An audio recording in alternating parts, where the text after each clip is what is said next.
Hey, good morning, everyone. Welcome to the Outstanding in Your Field podcast. I'm Pastor Dave Berry with the Praise and Worship Family Outreach Center in Jasper, Tennessee. I hope that all is well. Again, we always like to tell people the reason for the name of this podcast is not to tell you how outstanding I am, but that we should be outside of our houses, outside of our churches, in our communities, making a difference for the kingdom of heaven and the kingdom of God being manifested. That's what we want to be, outstanding in the field, in the harvest, in the crops of God's kingdom. So I hope that you've enjoyed these. I hope you've been tuning in for them. We're continuing to dig deep into the Matthew chapter 13 and the surrounding scriptures of it that share the same parables that Jesus told. But it's amazing to me how many parables he told. The bulk of them were not designed to get people saved, were not designed to tell people to die and go to heaven. The bulk of them was designed to manifest the kingdom of heaven here on earth. This is what he came for, so that the life that you lived would be pleasing to him, that would be a life pleasing to the kingdom of God. And manifesting heaven on earth is what we like to say. People don't think that we can do that. It's amazing to me how many people think that they can have hell on earth, but the few people that think we can have heaven on earth. Sad to me, because that's what he came to do. John 3, he talks about coming that we might have life. He didn't come to give you death. He came to give you life. John 10:10 says he came to give you life and that more abundantly. Or one brother I knew used to call it too much life. That's his desire. So through most of these podcasts, we've been talking about seeds being planted in fields and yeast being planted in leaven or in measures of meal. Today, I want to talk a little bit, and this one may take a little bit longer to unpack than some of the others, but it's just a few verses in Matthew chapter 13 here, and I will read it. It says, again, the kingdom of heaven is like unto a treasure hid in a field, the which when a man hath found, he hideth it, and for joy thereof goeth and selleth all that he hath, and buys that field. This is interesting to me because Jesus explains a field here, that someone came onto the property and they found a hidden treasure in that field. In the verse here, he not only finds the treasure, but he hides it again, and then he sells everything that he has to go and to buy that field. You say, well, that doesn't make any sense. Why didn't he just take the treasure with him when he left?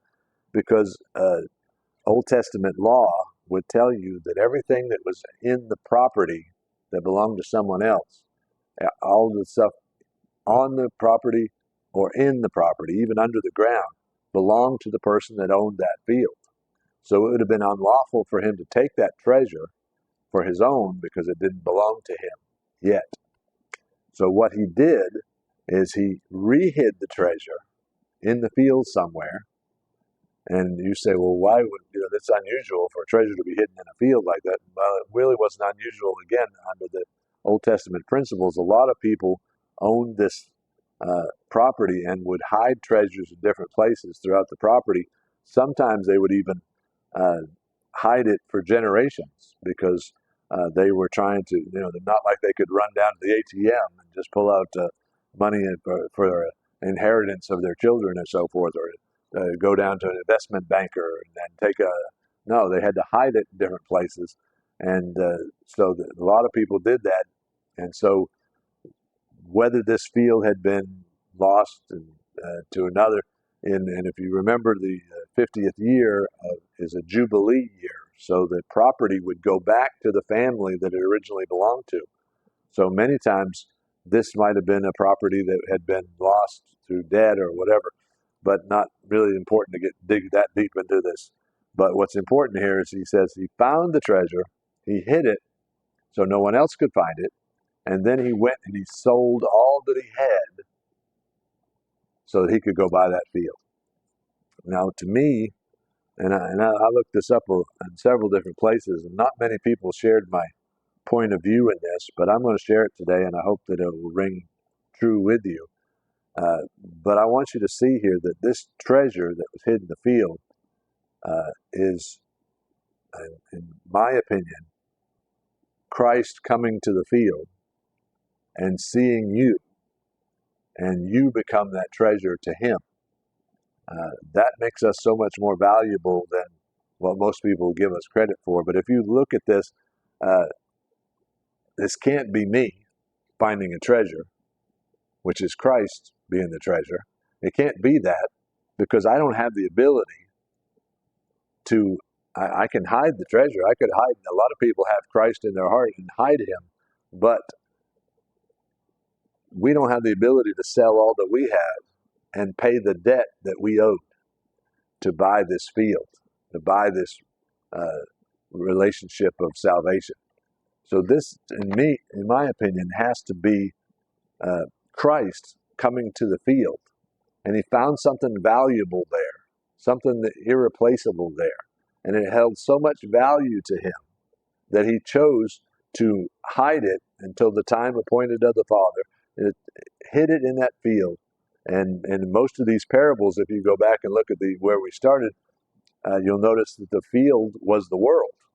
So I think that they're talking about this field being the earth in which we live on, and hidden in this earth is people that he loves and he values so much that he was willing to sell off everything that he had in the kingdom of God, everything that belonged to him, everything that he held true, his position in the kingdom, in the throne room.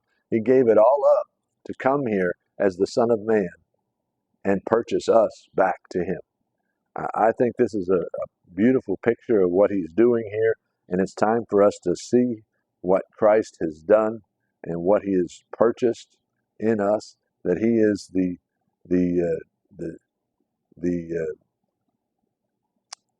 redeemer of our souls, the redeemer of our spirits. He thought that you were so valuable. He loved you so much that he thought you were worth dying for. And so today I want you to celebrate the fact that he has found a treasure in you. You might say, well, I don't see any value whatsoever in this. How many times have you watched an antique show or a gold coin show or a pawn shop show or something like that on television, and something happens where somebody brings something in that had little to no value to them, but it had a tremendous value to somebody else? Well, that's the case in this parable. Jesus is saying the kingdom of heaven is like that.